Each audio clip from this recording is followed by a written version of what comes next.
So yun, hello mga kahilaw. May papakita ko sa inyo. So nakikita ko na to sa mga vlog ng ibang mga vlogger na kinakain. Tapos parang sa Thailand yata yun na kinakain tong prutas na ito.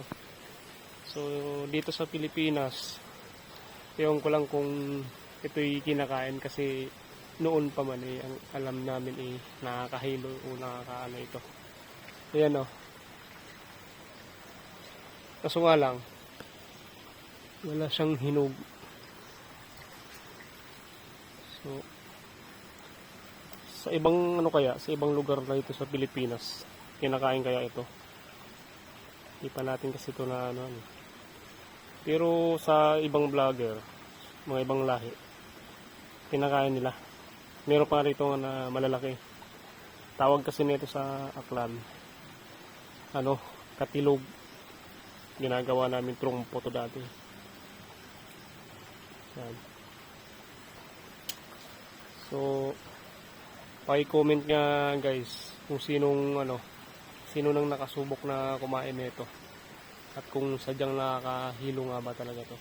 Ang daming bunga. Oh. Wala kasing walang hinog. Guys, dami.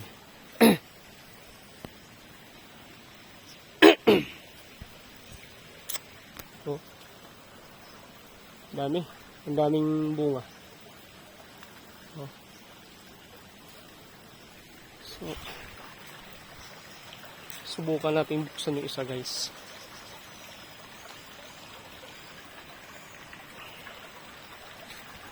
Pasagin natin.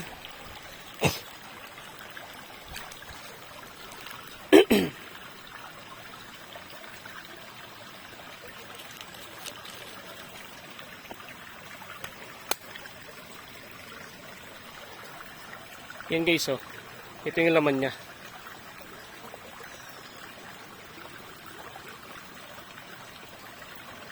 Ito daw yung kinakain nito itong na to. May nagsasabi na matamis daw. May sumubok na nito Kaso nga lang, iyon ay hinog kasi yun. Ito, hindi natin matry kasi walang Pag itong hilaw, hindi masyadong sa tingin ko hindi masarap yung amoy niya. So mas maganda sana kung hinog.